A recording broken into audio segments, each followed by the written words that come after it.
I'm Amit Pakuril, and let's begin with the top stories of this hour. Prime Minister Oli requests international community to support political stability and prosperity in Nepal, urges to refrain from promoting any activity aimed at disturbing national harmony. North Korean leader Kim Jong-un makes a surprise trip to Beijing. Chinese state media quotes Kim Jong-un saying he is committed to denuclearization in meeting with President Xi Jinping. Nepal loses to Yemen 2-1 in its last match under the AFC Asian Cup 2019 qualifiers. Yemen makes it to the Asian Cup. And Spain thrashes Argentina 6-1. England and Italy settle for a 1-1 draw. Brazil defeats Germany 1-0 and France defeats Russia 3-1 in international friendlies. Let's begin with the national political updates.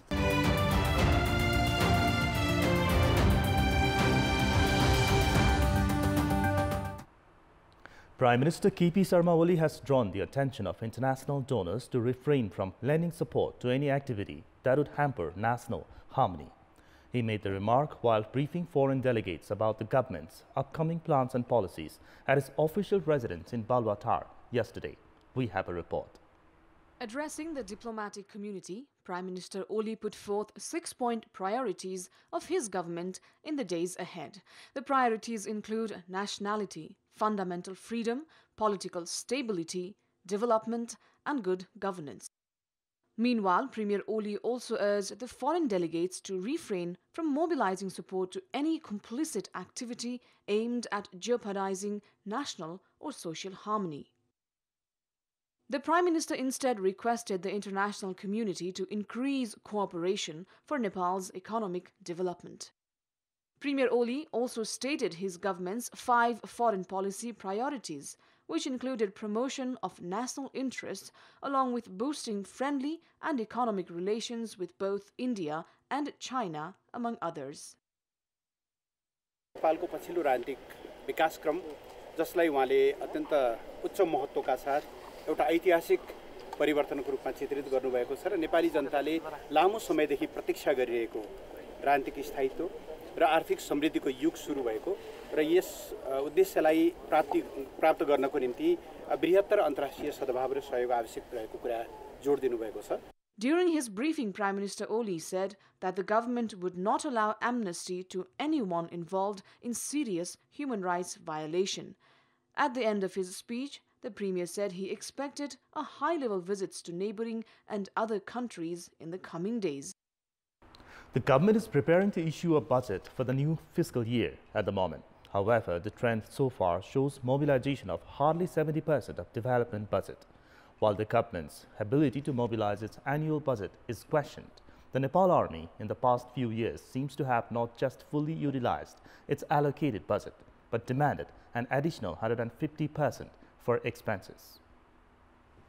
In the fiscal year 2070 and 71, the Nepal Army had received the budget of 2 billion rupees.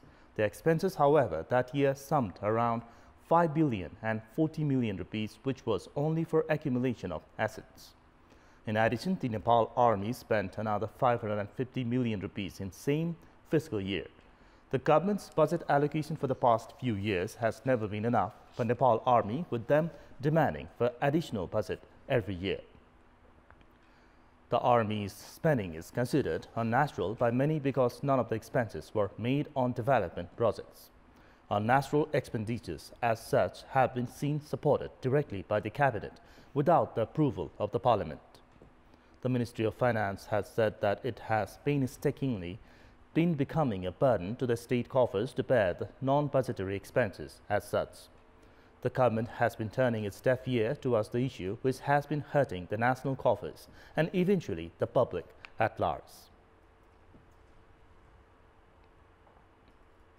It's obvious on the part of today's generation to be curious to know how Kathmandu looked like 6 decades earlier.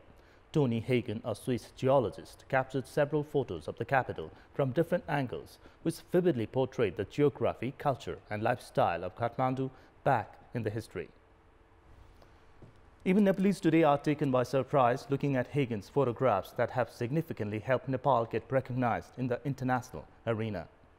One of his pictures depicts a plain land immediately below mountains and hills. It's hard to believe that the photograph is of Kathmandu Valley itself. Hagen snapped the photo alongside his family members from Kantipur area in Pharping some 6 decades earlier. Hagen's daughter, Catherine, recalls that there was no hotel in Kantipur when she was in Nepal for the first time with her father, and that they had to use tent for accommodation. She said that physical infrastructure and lifestyle have drastically changed in Kathmandu since then. To Kantipur, of course, and we had our tents. We were all sleeping in the tent, and there was no resort, nothing. This was also during monsoon time, and of course, this many people now in Kathmandu Valley, they need the water, so the water level, ground water level is going down, and therefore also less and less water in the Bagmati River. Looking at another Hagen's snapshot of Bagmati River flowing beside Pasupati Temple, it's easy to comprehend to what extent the structure of Kathmandu has changed in the past 60 years. The pictures portraying government staff leisuring around Kantipur area, old government offices and auctions freely roaming around on the streets, among others, signify extreme transformation of urban life in the capital.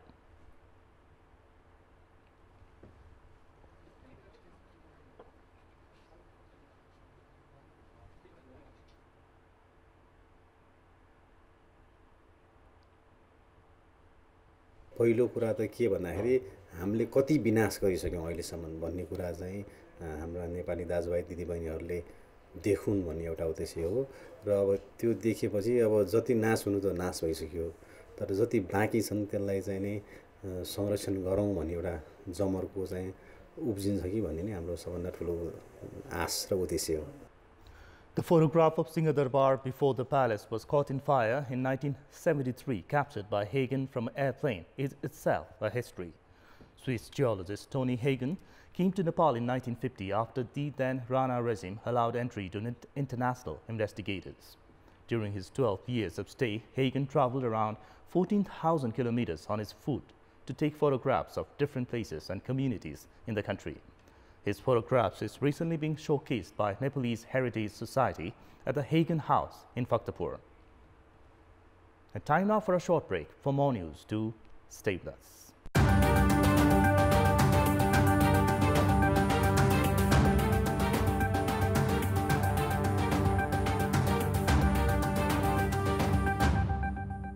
Welcome back after the break.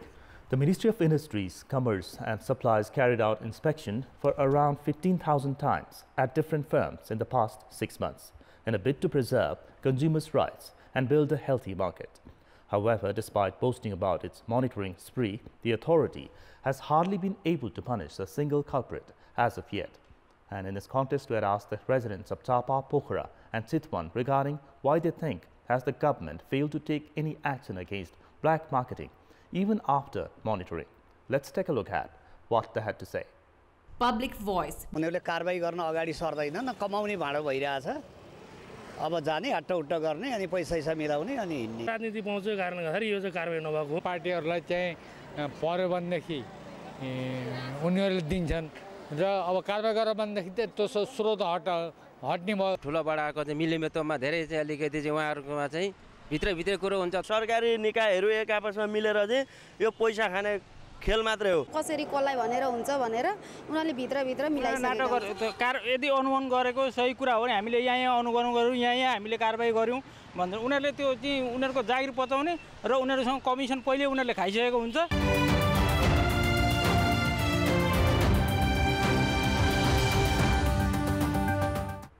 And it's now time for our segment, Public Pulse, where you text us with your opinion. Public Pulse. And the question is, why has electricity theft not been controlled?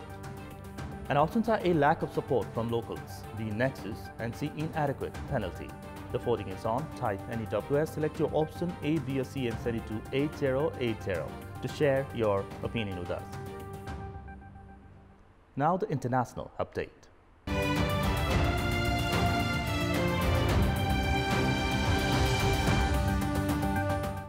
North Korean leader Kim Jong-un made a surprise trip to Beijing. Chinese state media has confirmed early this morning. Images broadcast on Chinese state television CCTV showed Kim and his wife Ri Sol-ju meeting with officials during the trip. It took place from March 25th to 28th. The trip is Kim's first abroad since he took the reins after his father, Kim Jong-il, died in late 2011. China is a traditional ally and major trading partner for North Korea. According to China's state-run Xinhua news agency, the young North Korean leader held talks with Chinese President Xi Jinping and a handful of his deputies, including Li Keqiang, the Chinese premier, and Wang Qishan, the Chinese vice president, who is considered one of Xi's closest confidants. The state media quoted Kim as saying that he is committed to the denuclearization of the Korean peninsula. Xi and his wife Peng Yuan also hosted a welcome banquet for their visitors. Rumors first surfaced about the potential visit by a high-level North Korean representative Monday night in Beijing, when pictures of what appeared to be the Kim family train surfaced online. And time now for another short break. For more news, do stay with us.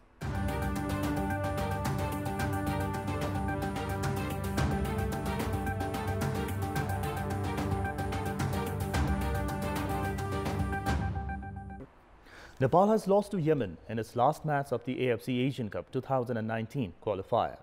Yemen has qualified to the Asian Cup after defeating Nepal 2-1 in the last night's match. In a match played at a neutral venue in Doha, Qatar, Abdullah Basia Al-Matari scored in the 24th minute of the match and Yemen took a 1-0 lead. Navayuk Shrestha came up with an equalizer for Nepal in the injury time of the first half, and the match went into half-time with a 1-1 draw. Yemen was awarded a penalty in the 83rd minute after Biras Maharsan fouled inside the D-box. Al-Matari scored his second goal of the match after converting the spot kick, and Yemen took a 2-1 lead. Both teams couldn't score any more goals and Yemen won the match 2-1.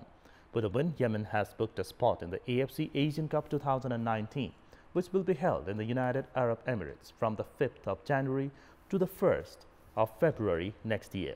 The Philippines also defeated Tajikistan 2-1 and topped Group F, while Yemen became runners-up. The Philippines and Yemen both qualified for the Asian Cup, while Nepal and Tajikistan have bowed out. Spain thrashed Argentina 6-1 in a friendly international match played early this morning.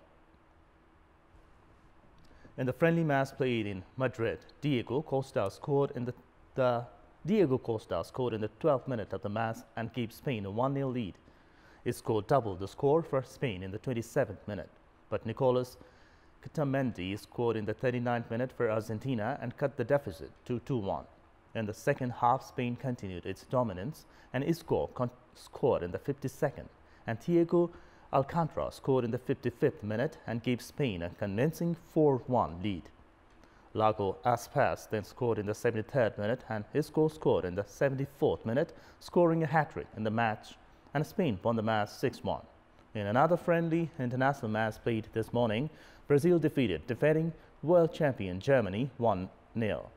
Brazil, that suffered a humiliating 7-1 drubbing in the 2014 World Cup against Germany, took revenge with a win at Germany's home ground. Brazil took a 1-0 lead in the 37th minute of the match after Gabriel Jesus scored a goal, making good use of the pass received from William. Germany couldn't come back in the match and Brazil held on to the 1-0 lead to defeat Germany. Meanwhile, in another friendly international match played early this morning, England and Italy settled for a 1-1 draw. England failed to save its 1-0 lead in the match played at Wembley Stadium in London. Jamie Vardy netted for England in the 26th minute. However, a penalty was awarded to Italy following a foul by England in the 86th minute of the match, which was converted by Lorenzo Insigne. Neither team could score in the remaining time and the match ended in a 1-1 draw. Likewise, France got better of Russia 3-1 in another friendly match played this morning. Kylian Mbappe contributed 2 goals for France in the match played at St. Petersburg. And before we wrap up, a reminder of the top stories. Prime Minister Oli requests international community to support political stability and prosperity in Nepal, urges to refrain from promoting any activity aimed at disturbing national harmony. North Korean leader Kim Jong-un makes a surprise trip to Beijing. Chinese state media quotes Kim Jong-un saying he's committed to denuclearization in meeting with President Xi Jinping. Nepal loses to Yemen 2-1 in its last match under the AFC Asian Cup 2019 qualifiers. Yemen makes it to the Asian Cup. And Spain thrashes Argentina 6-1. England and Italy settle for a 1-1 draw. Brazil defeats Germany 1-0 and France defeats Russia 3-1 in international friendlies.